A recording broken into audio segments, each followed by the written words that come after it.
Padre Santo, Rey Eterno, gracias, Señor, un día más, porque podemos estar aquí reunidos, Señor, y tenemos ese deseo y ese anhelo de seguir aprendiendo de tu palabra, Dios mío, de seguir creciendo, Señor, en tus caminos, Dios mío, Señor.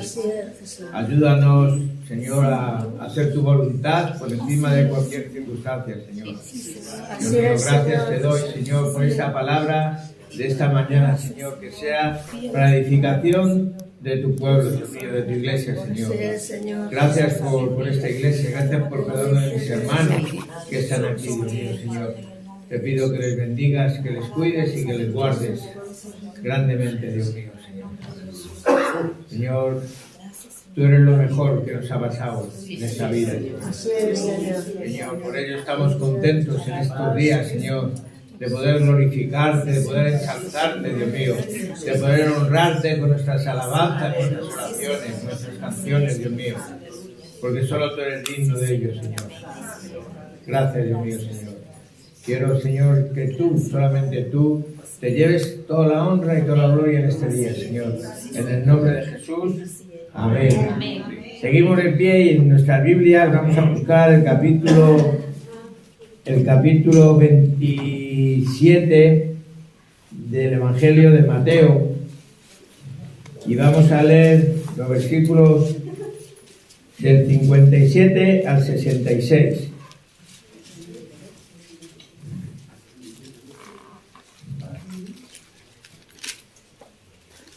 Cuando lo tengamos, me dan un amén grande. Dice la palabra de Dios, dice, cuando llegó la noche, vino un hombre rico de Arimatea, llamado José, que también había sido discípulo de Cristo. Este fue a Pilatos y pidió el cuerpo de Jesús. Entonces Pilato mandó que se lo diesen el cuerpo. Y tomando José el cuerpo, lo envolvió en una sábana limpia y lo puso en un sepulcro nuevo que había labrado en la peña. Y después de hacer rodar una gran piedra a la entrada del sepulcro, se fue. Y estaban allí María Magdalena y la otra María, sentadas delante del sepulcro. Se pueden sentar, mis hermanos. Bueno, ayer hablábamos de los acontecimientos de los cuales compartimos, que habían sido los jueves, pero no sabíamos muy bien por qué el día. Entonces a mí eso me creó una inquietud, ¿no? De tener la seguridad de que eso ocurrió un jueves y de que lo que voy a compartir hoy ocurriera un viernes. Y entonces, hoy sería el viernes que le crucificaron y le enterraron, ¿no? Y he querido buscar alguna referencia bíblica que así lo asegure, y creo que lo hemos encontrado. En Marcos 15:42 nos dice que hoy no habla de, bueno, no habla de hoy, habla Marcos 15:42, dice, era la preparación, es decir, la víspera del día del reposo.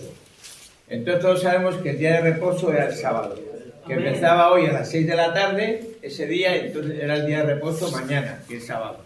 Entonces normalmente hoy era viernes. Hoy era viernes, el viernes que ocurrieron esos acontecimientos, que ocurrió que Jesús fue crucificado y que fue sepultado, que fue enterrado, ¿no? Y entonces también tenemos que estar de acuerdo en que el día que él fue traicionado por Judas y que fue detenido sería el jueves. Entonces, ayer jueves estuvimos hablando de los acontecimientos de Jesús hacia la cruz, ¿no? Tal como está registrado en el Evangelio de Mateo. Ahora llegamos a los versículos finales de este capítulo 27. Y Mateo nos ha hablado de los sufrimientos de Jesús, nos ha hablado de la muerte de Jesús, que no hemos hablado de ella, ¿no? Pero que están aquí escritos en el libro, vienen en el versículo, capítulo también, el mismo capítulo, a partir del 32 hasta el 56, habla de la crucifixión y muerte de Cristo, de Jesús, ¿no? Y ahora también continúa contándonos sobre el entierro de Jesús, a partir de este capítulo, de este versículo del 57, ¿no? Y esto es lo que queremos ver esta mañana. ¿no? ¿Qué enseñanza sacamos cuando Jesús es sepultado? Y Pablo escribe en 1 Corintios capítulo 15 y versículos 3 y 4, escribe esto. Dice, porque primeramente os he enseñado lo que asimismo recibí, que Cristo murió por nuestros pecados, conforme a las Escrituras, y que fue sepultado y que resucitó al tercer día, conforme a las Escrituras, ¿no? Y esto es importante que tengamos en cuenta esto de conforme a las Escrituras. Mirad, hay muchas predicaciones y hemos oído y hemos pasado mucho tiempo hablando de la muerte de Cristo, ¿verdad? Siempre, y muchos de nosotros hemos predicado sobre la muerte de Cristo. Asimismo, pasamos mucho tiempo y hemos estado también predicando mucho sobre la resurrección de Cristo, y así lo vamos a seguir haciendo, ¿no? Pero a veces nos saltamos su entierro. Parece, saltamos del mismo capítulo 27, saltamos de Jesús sentenciado a muerte, la muerte de Jesús y ya la resurrección de Jesús. Así es. Y Jesús es sepultado, Jesús enterrado, nos lo saltamos. Pocas veces habremos oído hablar de eso, ¿verdad? No sé por qué, pero es verdad, ¿no? Pero tiene su importancia. Amén. Primero, porque viene la palabra de Dios. Amén. Y no podemos saltar lo que no nos gusta. Y segundo, porque Pablo, en estos versículos que hemos leído, los dio importancia. Dijo, dice, os he enseñado lo que asimismo recibí, que Cristo murió, conforme a las Escrituras, que fue sepultado y que resucitó. O sea, que Pablo enfatiza en ese tema de que es algo importante. Y por eso es lo que queremos hablar en esta mañana, ¿no? ¿Y por qué es tan importante que Jesús fuera sepultado? Y aún más específicamente, ¿por qué Jesús fue sepultado en la tumba de un hombre rico? Porque fue sepultado no en cualquier tumba, sino en la tumba de un hombre rico. Y eso es importante también, tiene su importancia. Todo lo que viene en la palabra de Dios es importante. Amén. Los mínimos detalles que viene en la palabra de Dios, si tú te das cuenta y lo miras y lo remiras y lo estudias y lo reestudias, te das cuenta que tiene suma importancia. Entonces esta mañana vamos a ver 3 razones. Y la primera es esta, para cumplir la profecía. Jesús fue enterrado en una tumba de un hombre rico para cumplir la profecía, para cumplir la palabra de Dios. Mateo, vamos a leer los primeros versículos, el Mateo 27, 57 y 58. Dice, cuando llegó la noche, vino un hombre rico. Quiero que se den cuenta en este tema, para que no pase desapercibido. Un hombre rico, de Arimatea, llamado José, que también había sido discípulo de Jesús. Este fue a Pilatos y pidió el cuerpo de Jesús. Entonces Pilato mandó que se le diese el cuerpo. Mirad, esta es la primera y única vez que encontramos a José de Arimatea en las Escrituras. No lo vas a encontrar en ningún otro sitio. Aparece brevemente al final de cada uno de los relatos de los evangelios. En cada uno de ellos donde aparece esta parte, ¿no? En relación con el entierro de Jesús, y luego nunca volvemos a saber de él. Nunca más, ¿no? José de Arimatea se llama así porque era de Arimatea, de un pueblo, recordáis ayer, ¿no? Judas Iscariote era de un pueblo que se llamaba Iscariote, bueno, tenía otro nombre, ¿no? Y tenemos el ejemplo de eso, del nombre, y luego el apellido era como de donde era cada uno, ¿no? Y Arimatea era una ciudad de Judea. Y hay algunas cosas que quiero que sepamos de este hombre. Sabemos que por los otros evangelios que fue miembro del concilio, que votó para dar muerte a Jesús desde un principio, Marcos 15, 43. Si quieren tomar nota y ya lo vemos, pero vamos a poner en otro momento. También sabemos que era un hombre bueno y recto, que no estuvo de acuerdo con la decisión del concilio, luego no estuvo de acuerdo. Eso viene en Lucas 23, versículos 50 y 51. Y también sabemos de este hombre que era seguidor de Jesús, pero en secreto, ¿no? ¿Por qué? Porque temía a los judíos. Y entonces lo mantenía un poco en secreto, y eso lo vemos en Juan, capítulo 19 y versículo 38. La aparición en este momento de este discípulo secreto, del que poco sabíamos hasta ahora y que además era miembro del Sanedrín, nos hace pensar que el Señor tiene seguidores en este mundo que no conocemos, que lo llevan un poco a escondidas, ¿verdad? y que se encuentran incluso en lugares en donde nunca habríamos imaginado. Y muchas veces suele ocurrir eso. No sé si a ustedes les ha ocurrido alguna vez. Una vez en el hospital fui al registro a llevar una carta de la capellanía y le entrego la carta a la mujer allí, a la administrativa del hospital, y cuando salgo me dice: que Dios te bendiga. ¿Y quién iba a decirme allí que allí había una creyente? Y había ido infinidad de veces y nunca habíamos tenido una conversación. Y a partir de ahí, por eso, donde menos se lo imaginan, por eso tenemos que ser visibles ante los ojos de la gente. Amén. Porque muchas veces nos encontramos con personas que son cristianas, pero que no... Y antes, antiguamente, en los tiempos de Jesús, cuando eran perseguidos los cristianos, para saber que eran creyentes, recordáis, es el famoso pez, ¿no? Pues había uno de ellos hacía la mitad del pez, y si el otro hacía la otra mitad, es que había comunión, ¿no? Nosotros hoy día tenemos esa libertad de poder decir: yo soy creyente, soy cristiano y amo a Dios por encima de todas las cosas, y no pasa nada, ¿sabes? Entonces, algunas veces podemos sentirnos un poco solos en este mundo, ¿verdad? Pero es entonces cuando tenemos que recordar las palabras que Dios le dirigió a Elías, cuando le informó de que no estaba solo, sino que había todavía en Israel 7.000 cuyas rodillas no se habían doblado ante Baal, ni sus bocas les habían besado. O sea, que muchas veces pensamos que estamos solos, pero no estamos solos. Hay creyentes que simplemente que no los conocemos, pero que son creyentes y que nuestro deber y obligación es saberlo, ¿no? José de Arimatea entendió que su fe en Jesús sin obras era una fe muerta. Él tenía fe en Jesús, pero él reconoció eso, que su fe sin obras, dice el Santiago, que es una fe muerta. Entonces, ¿qué es lo que hizo? Pues actuar. Eso le llevó a actuar. No se mantuvo al margen, le llevó a actuar. Así que con una valentía que solo Dios puede proporcionar, porque él se jugaba mucho, vamos a verlo más adelante, se distanció de la posición del resto del Sanedrín y se puso al lado bueno de la historia. Pero el punto principal que Mateo enfatiza sobre José es que era rico, ¿no? ¿Y por qué es importante que fuera rico? Lo decíamos antes, para que se cumplieran las Escrituras. Tenía que ser rico para que se cumplieran las Escrituras, para cumplir una profecía que ya estaba escrita, ¿no? A lo largo del Evangelio de Mateo hemos visto cómo Jesús cumplió una y otra vez las profecías del Antiguo Testamento.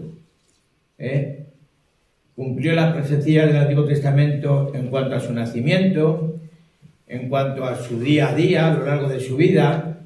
Cumplió la profecía del Antiguo Testamento en su muerte, ¿no? Y ahora incluso cumple la profecía del Antiguo Testamento en su entierro. Isaías 53, ahí sí vamos a ir a Isaías 53 y vamos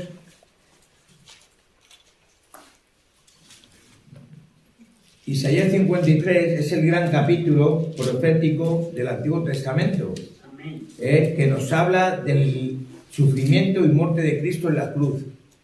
Pero siempre leemos, parece que siempre leemos los mismos versículos. No hemos leído y entonces no sabemos mucho, ¿no? Y si leemos el versículo el 9, 53:9, vemos que ahí había una profecía que se cumplió ese día. Dice, la palabra dice: y se dispuso con los impios su sepultura, mas con los ricos fue en su muerte, aunque nunca hizo maldad ni hubo engaño en su boca. Mirad, muchas veces no sabemos, hemos ignorado esto. Yo tengo que ser sincero y puedo decir que hasta que no he preparado esto y lo he mirado, yo tampoco lo sabía. Pero estudiando y un poco mirando me he dado cuenta de que el Isaías 53 habla sobre todo es una profecía en cuanto a Jesús, en cuanto a la muerte y resurrección de Jesús, ¿no? ¿Y qué dice sobre su entierro? pues leemos en este versículo que dice: y se le puso con los impios su sepultura, mas con los ricos fue en su muerte, aunque nunca hizo maldad ni hubo engaño en su boca. Esa primera parte acerca de que se le asignó una tumba con los malvados es una referencia a que Jesús fue crucificado entre los dos malhechores, lo sabemos, ¿no? Pero la segunda parte del versículo tiene que ver con José. Jesús no era un hombre rico, no tenía nada, más que la ropa que llevaba y se la quitaron, ¿no? Entonces, ¿cómo se iba a asignar una tumba con los ricos en su muerte? Era imposible, ¿no?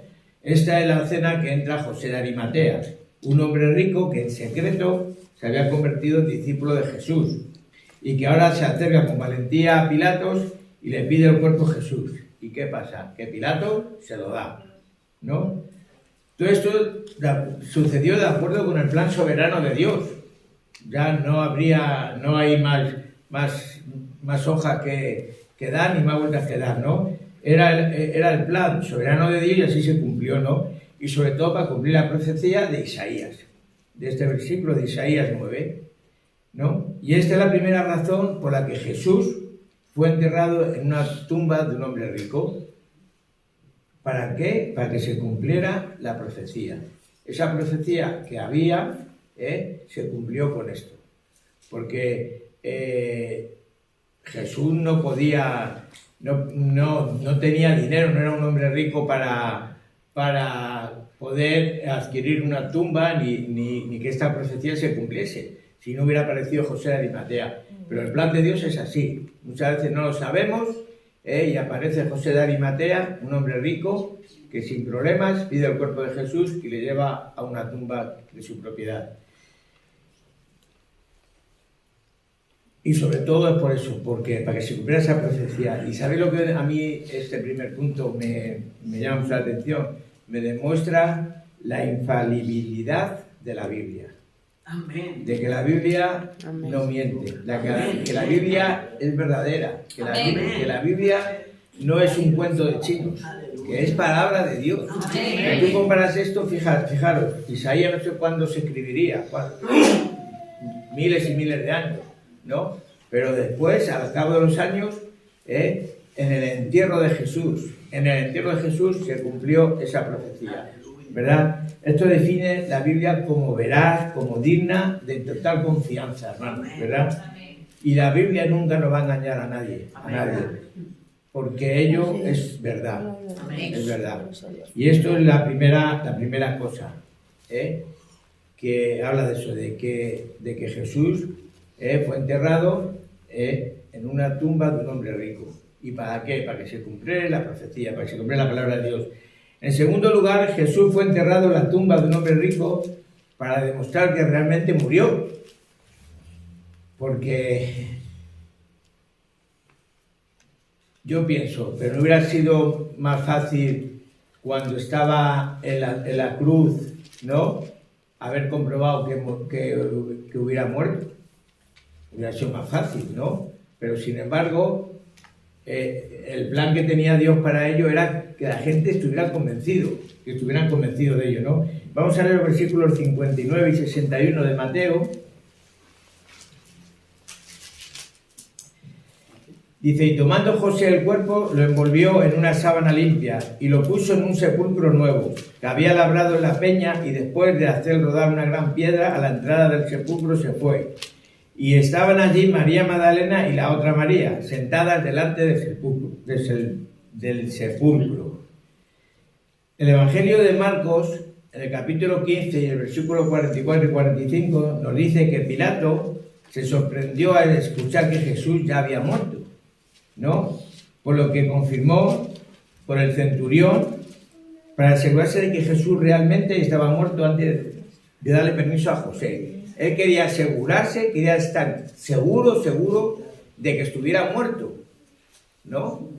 Porque esa eran las pretensiones que tenía esta gente, de que Jesús muriera, ¿no? Y antes de darle el cuerpo a José, él quería estar seguro, ¿no? Y después de buscar y recibir permiso de Pilatos, José toma el cuerpo de Jesús y lo prepara cuidadosamente para el entierro. En el Evangelio de Juan, capítulo 19, versículo 39, nos dice que fue acompañado y asistido por Nicodemo, ¿no? Nicodemo era también un fariseo que antes había visitado a Jesús de noche. Amén. Entonces aquí tenemos a un fariseo y a un miembro del Sanedrín tomando el cuerpo de Jesús y preparándolo para el entierro, ¿no? Primero lo envuelven en el cuerpo con lino limpio. En el Evangelio de Juan, en el capítulo 19, en el versículos 39 y 40, nos dicen que también Nicodemo, el que antes había visitado a Jesús de noche, vino trayendo un compuesto de mirra y aloes, como 100 libras. Tomaron pues el cuerpo de Jesús y lo envolvieron en lienzos con especias aromáticas, según es costumbre sepultar entre los judíos. Entonces, ¿qué hicieron esta gente? Después de envolver a Jesús en lino, José coloca el cuerpo de Jesús en su propia tumba, ¿no? Nueva, una tumba nueva excavada en la roca. Luego hace rodar una gran piedra delante de la entrada del sepulcro y se marcha. Y esto es lo último que oímos de José de Arimatea. Aquí ya José de Arimatea ya sale de escena, ¿no? También Mateo también nos dice que había dos Marías, María Magdalena y la otra María, ¿no? Estaban sentadas allí frente a la tumba observando de cerca dónde estaba enterrado Jesús. O sea que José de Arimatea y Nicodemo estaban siendo observados por estas dos mujeres, ¿eh? Y me surge una pregunta, ¿y qué hacían estas dos mujeres allí observando? ¿Qué estarían observando? Pues María Magdalena y María y la otra María, ellas se mantuvieron siempre a cierta distancia porque no había sido correcto, de acuerdo con las costumbres judías, que ellas se mezclaran con los dos miembros del Sanedrín. ¿Y por qué hicieron esto? Pues todo tiene un propósito. Porque la Biblia no deja las cosas al acecho, no, todo tiene su propósito. Amén. Bueno, Marcos nos lo explica inmediatamente, dice que ellas también querían cuidar al cuerpo de su amado Salvador. Amén. Y en Marcos 16 y versículo 1 dice, cuando pasó el día de reposo, María Magdalena, María la madre de Jacobo y Salomé compraron especies aromáticas para ir a ungirle. Entonces así que era importante que estuvieran informadas de primera mano acerca del lugar donde había sido enterrado Jesús. Ellas querían saberlo. Ellas estaban allí observando a ver dónde iban a enterrar a Jesús. ¿Por qué? Porque aunque luego el día siguiente era el día de reposo, la Biblia también nos habla en Mateo de que de muy temprano ellas fueron allí a la tumba, ¿no? Y lo que pasa es que se encontraron con lo que ellas no esperaban, se encontraron una tumba vacía. Pero bueno, eso ya no me toca a mí ya hasta ahí, ¿no? Ellas querían enterarse, estar bien informadas de primera mano acerca del lugar donde había sido enterrado. Y una vez más, ¿por qué son importantes todos estos detalles? Para mostrar, primeramente, que Jesús murió. Que Jesús murió. Imagínense si Jesús hubiera resucitado en la cruz en lugar de la tumba. ¿Qué hubieran pasado? ¿Qué hubieran dicho la gente que había por allí? Pues esto ha sido una mentira, ¿no? Si Jesús en el momento hubiera resucitado en la cruz, nadie se lo hubiera creído. Nadie. Si ya estaban con la mosca detrás de la oreja, porque pensaban que todo era una trama, ¿sabes? Pues si hubiera resucitado allí en la cruz, no se lo hubieran creído.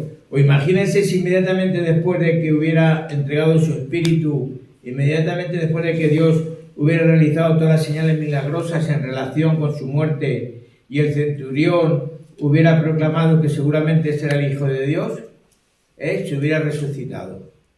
Pues no se lo hubieran creído. Seguro, ¿no? Habría mucha gente que se preguntara si realmente había muerto. Seguro que muchos pensarían, este no ha muerto. Esto es algo que se está montando aquí. El cuerpo de Jesús fue examinado por soldados romanos entrenados para reconocer la muerte. Amén. Lo traspasaron con una espada, lo bajaron de la cruz lo envolvieron en 75 libras de lino, lo colocaron en la tumba del propio José y se hizo rodar una gran piedra para que no entrara nadie.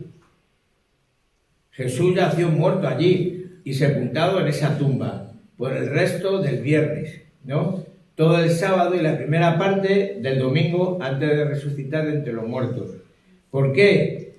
Sobre todo para demostrarle que había muerto. Él pudo haber resucitado antes, no haber llegado a esa tumba, ¿no? Pero él lo hizo para que la gente supiera que realmente había muerto, que había muerto, ¿no? Y esa es la segunda razón por la que Jesús fue enterrado, para demostrar que realmente había muerto, porque era importante que la gente supiera de que Jesús había muerto, que no era un cuento chino ni era algo que se estaban inventando. Y estuvo allí esos 3 días o esos 2 días para que la gente estuviera convencida, porque mucha gente, si hablas con ellos y les hablas de la muerte y resurrección de Cristo, te dicen, no resucitó. ¿Por qué? Porque no murió, porque eso fue algo que se inventaron, ¿no? Y te cuentan eso, la gente no quiere reconocer de que Jesucristo murió y que luego resucitó. Te dicen que no llegaron a resucitó, que todo fue un cuento, que todo fue una obra de teatro que se montaron y que no tiene ninguna validez. Por eso era importante que Jesús estuviera allí enterrado y que tuviera esa piedra que no se podía mover y esa piedra con un sello y con infinidad de cosas. ¿Para qué? Para que la gente se convenciera de que Jesús había muerto. Y esta es la segunda razón, que querían que supieran de que Jesús verdaderamente había muerto. Y la tercera razón es para que realmente, mostrar realmente de que Jesucristo resucitó. Esa es la tercera razón, ¿no? Al día siguiente, en el versículo, vamos a leer los versículos 62 al 66. Dice, al día siguiente, que es después de la preparación, se reunieron los principales sacerdotes y los fariseos ante Pilato, diciendo, Señor, nos acordamos que aquel engañador dijo, fijaros, lo que hablábamos antes, viviendo aún, después de 3 días resucitaré.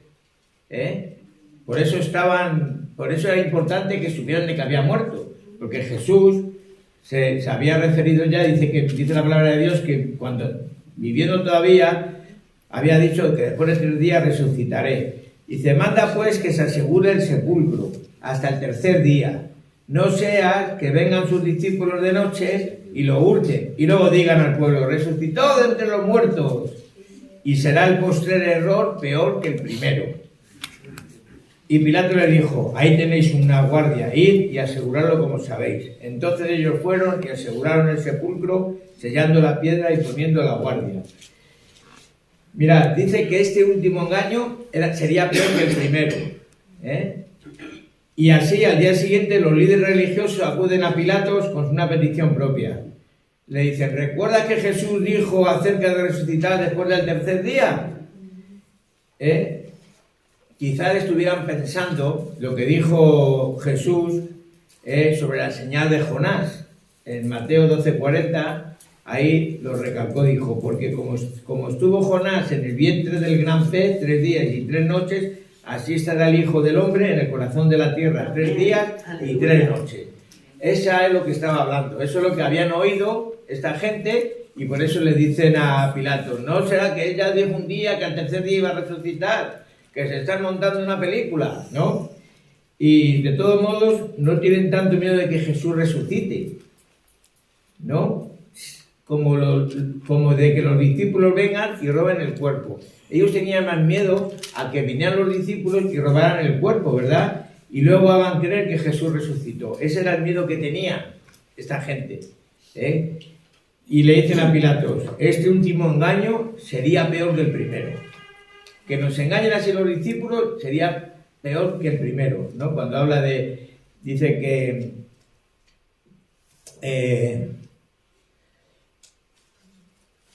a ver, bueno, ¿dónde está ahora? Ya lo he perdido aquí en mi Biblia. De que el postrer estrado será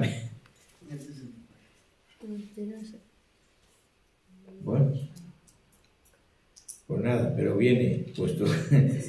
Entonces, ¿se imaginan eso? En otras palabras, lo peor que le puede pasar a los líderes religiosos es que la tumba de Jesús aparezca vacía el domingo por la mañana. Eso es lo peor que le podía pasar, ¿no? ¿Se imaginan eso? Lo que hubiera pasado eso, porque es lo que pasó, ¿no? Entonces le piden que aseguren el sepulcro hasta el tercer día para evitar que esto suceda, ¿no? Y Pilatos accede a la petición. Y Pilato le dijo: ahí tenéis una guardia, ir, asegurarlo como sabéis.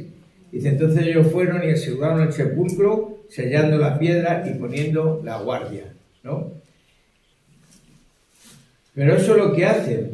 Pusieron un sello en la piedra y pusieron guardia. Y el propósito de la piedra era impedir que cualquiera entre a la tumba para sacar el cuerpo.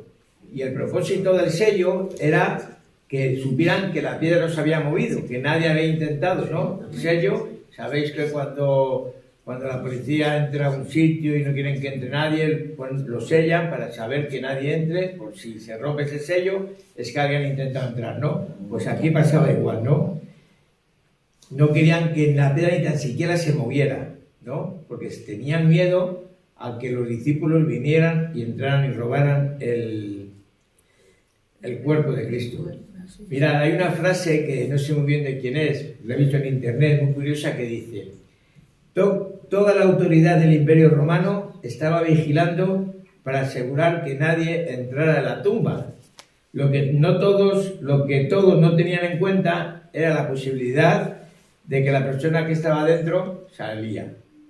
Esa no lo tenían en cuenta. Ellos pensaban que iban a venir de fuera para adentro, pero lo que no sabían es que iba a ser de dentro para afuera. Entonces van y hacen la tumba tan segura como saben. Ciertamente no están preparados para otro, pero tienen miedo, pues eso, a un robo por parte de los discípulos. Estaban atemorizados, ¿no? Porque esos iban a romper todas sus teorías, ¿no? Todas sus mentiras, que pensaban que todo era mentira, que todo era una película que se estaban haciendo, ¿no? Para desprestigiar el Imperio Romano. Ciertamente, vuelvo a decir, no estaban preparados para lo que ocurrió, ¿no? ¿Y qué ocurrió? Pues en capítulo 27, del versículo 51, dice: y he aquí, el velo del templo se rasgó en dos, de arriba abajo, y la piedra tembló y las rocas se partieron. Lo que no esperaban, que hubiera un terremoto milagroso, similar al que había ocurrido aquí, ¿no? El momento de la muerte de Jesús, que como hemos leído, dice que partió la roca y abrió los sepulcros. Ciertamente no estaban preparados para que un ángel baje del cielo y quite la piedra, ¿no? En eso no estaban preparados. Ellos pensaban que iban a ser sus discípulos, pero lo que no estaban preparados es lo que iba a pasar, ¿no? De que podía venir otro terremoto como vino, o que podía bajar un ángel del cielo como bajó y abrió la piedra. Para eso no estaban preparados, ¿no?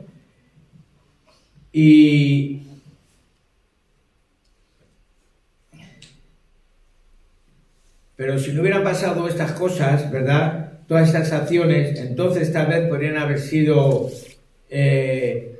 sido culpados los discípulos de ello, ¿no?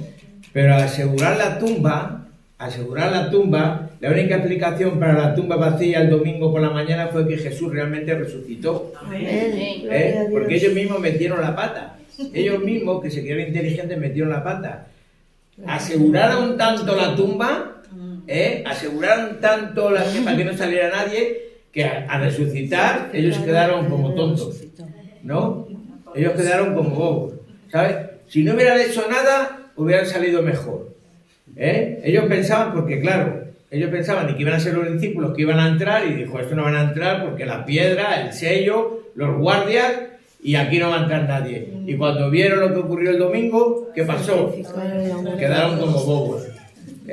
Quedaron, pues eso, como bobos, ¿no?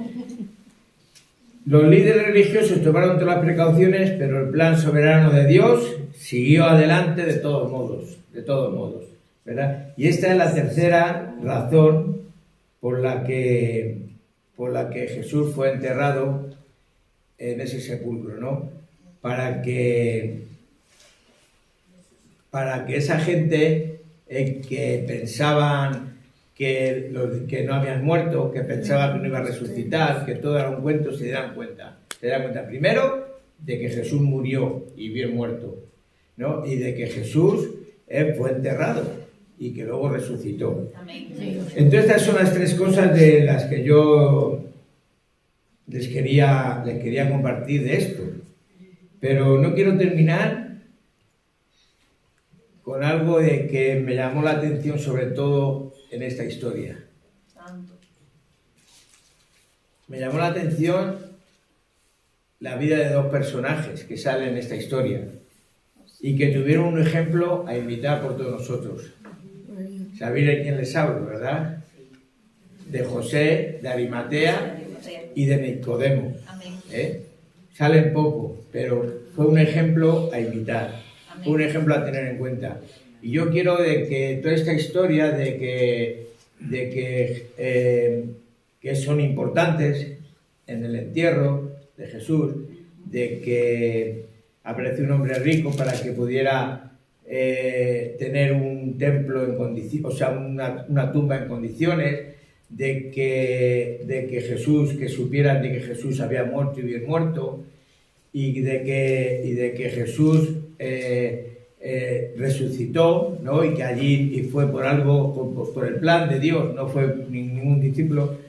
Pero quiero que la enseñanza de esta mañana quede en estos dos personajes, ¿verdad? Porque es muy importante y yo creo que todos en esta mañana podemos aprender del ejemplo de estas dos personas.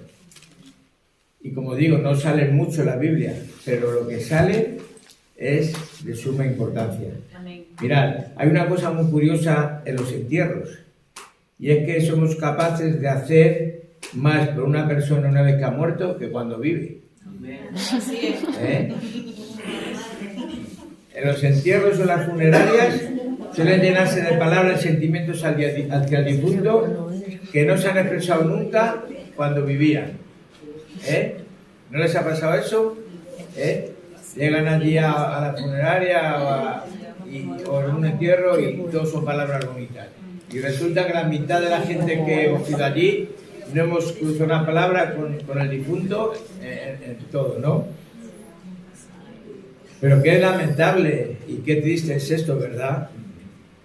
Más vale un gesto, una palabra en la vida que todos los honores y honras después de muertos.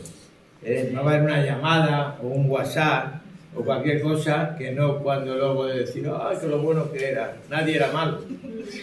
Nadie es malo cuando muere, nadie. Todo el mundo somos buenos, ¿no? Pero la muerte de Cristo había hecho que hombres temerosos como José de Arimatea y Nicodemo, quienes se habían mantenido en secreto por miedo a los hombres, cobraran valor e hicieran algo por Jesús. Pero fue la muerte de Jesús, lo que les hizo a esa gente salir de la oscuridad, aunque supuestamente eran seguidores de Jesús, pero estaban escondidos. Y eso es lo que no tenemos que ser nosotros. Tenemos que ser seguidores de Jesús, pero visibles, ¿no? Aunque el ejemplo que voy a poner está a años de luz, estos dos hombres son el ejemplo que quiero ponerles, ¿no? En esta mañana. Y es lamentable ver cómo estos hombres, José de Arimatea y Nicodemo, se parecen a muchos hombres y mujeres que solo se le ve cuando se celebran los ritos de estos días. En estos días España está llena de creyentes, en todos los lados. Miren la televisión estos días, calles inundadas, todo, pero solo salen en lo que llaman Semana Santa. Después ya desaparece, ¿verdad?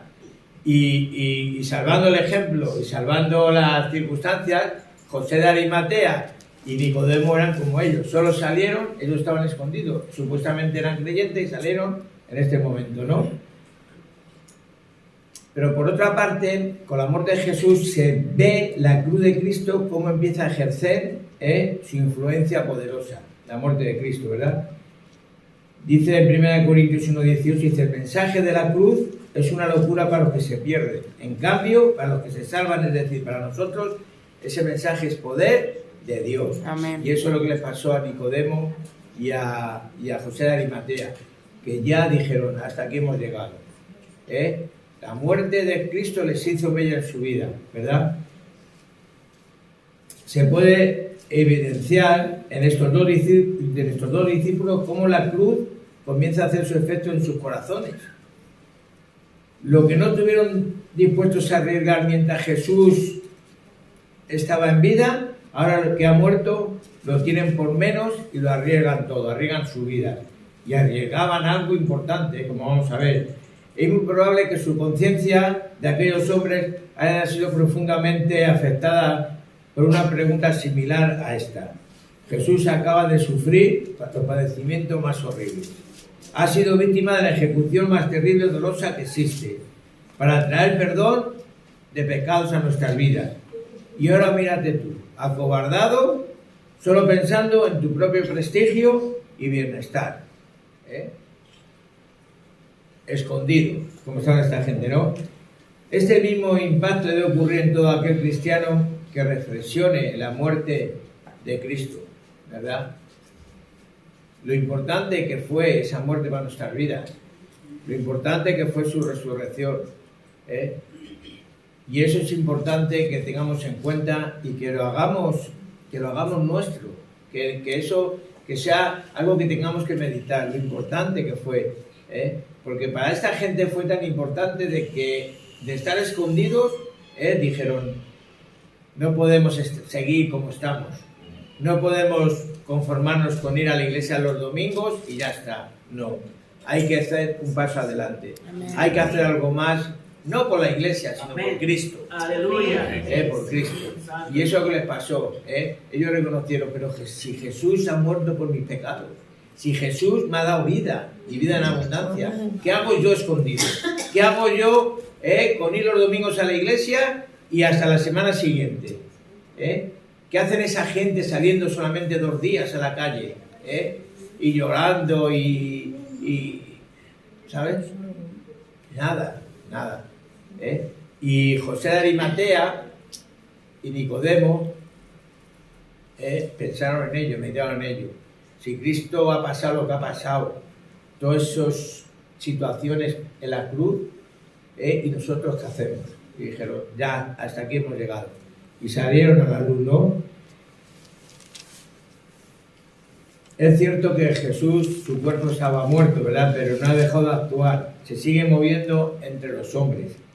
Amén. Mirad, otra de las cosas que también quiero que tengamos en cuenta. Mientras sus discípulos están atemorizados y confundidos, sin ninguna posibilidad de darle una sepultura digna que cumpliera con la profecía que anunciaba que Cristo debía ser enterrado junto con los ricos, ¿qué hace el Señor? Levanta a José de Arimatea y a Nicodemo para que se haga el trabajo, ¿sabes? Y eso también es algo importante que tengamos en cuenta, ¿sabes? Si tú no quieres hacer el trabajo, la obra de Dios va a levantar a otras personas. Amén. Pero el trabajo del Señor se va a cumplir. Amén. Se va a cumplir, queramos o no queramos. Amén. Si Dios quiere que lo hagas tú, adelante. Pero si tú no lo haces, no te preocupes. Dios va a levantar a hombres y mujeres que hagan ese trabajo, ¿verdad? Fijaros. El Señor lleva a cabo sus planes a pesar de las debilidades nuestras, incluso usándolas para su gloria. Cuando los discípulos más aventajados huyeron, se levantaron aquellos más débiles. Dice, Judas, el del ministerio del dinero, le traicionó. Pedro, quien dijo que moriría por él, le negó 3 veces. El resto de los discípulos, ¿dónde estaban? Confundidos, atemorizados, aquellos que una vez echaron fuera demonios, proclamaron el evangelio del reino y sanaron a los enfermos, estaban escondidos en sus casas. Amén. Tenían un miedo terrible, ¿no? Y ahí está José de Arimatea y Nicodemo, ¿verdad? Se han levantado a reclamar el cuerpo de su maestro y darles una digna sepultura. Qué importante es eso, hermano. Qué importante, ¿no? Es algo que tenemos que tener en cuenta. También quiero resaltar algo que también nos incumbe a todos nosotros. Y es mencionar que el Señor tuvo esos discípulos que tenían mucho poder político y económico. En el caso de José y Nicodemo, ¿no? Pero ¿qué demostraron nuestros hombres? Demostraron que las riquezas puestas al servicio de la obra de Dios resultan tremendas bendiciones. Amén. Tremendas bendiciones. Debe saberse que no cualquiera podía tener una tumba labrada en piedra. Esas tumbas por lo general pertenecían a personas ricas. No cualquiera podía tener esa tumba, ¿no? Y esto nos indica dos cosas de José de Arimatea. Primero, lo que arriesgó él a pedir el cuerpo de Jesús no fue cualquier cosa. Seguramente puso en juego la fuente de todas sus riquezas terrenales, su cargo en el Sanedrín e incluso la expulsión de la comunidad judía por hacer lo que hizo. No consideró la tumba nueva como algo a que aferrarse, sino que la ofreció libremente para la sepultura de su Señor, para la obra del Señor. Por su parte, Nicodemo dice que llevó cerca de 30 kilos de especies aromáticas, una cantidad sumamente generosa, ¿no? Y ¿sabéis lo que pasa? ¿Cuánto bien puede hacer las riquezas en las manos de hombres verdaderamente piadosos? Hombres que estén dispuestos a entregar a la obra de Dios sus riquezas. No sé cuáles serán tus riquezas. No sé si serás millonario como José de Arimatea o como Nicodemo. Pero cada uno sabemos cuáles son nuestras riquezas, ¿verdad? Y esas riquezas nuestras, puestas en la obra de Dios, puede hacer grandes cosas, grandes cosas.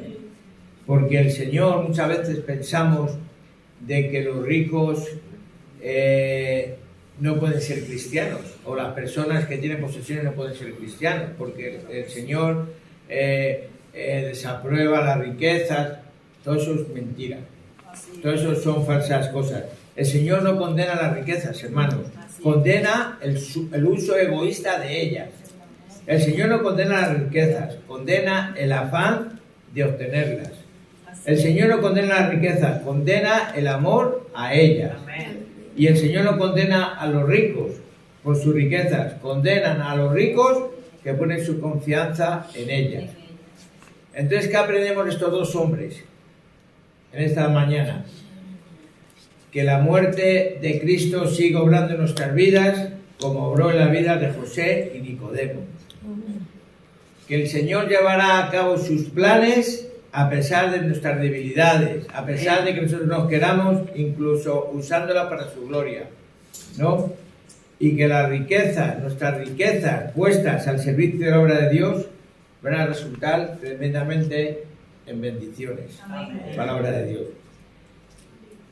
Espero y deseo en esta mañana que esta iglesia Dios levante muchos José de Arimatea y Nicodemo, ¿verdad?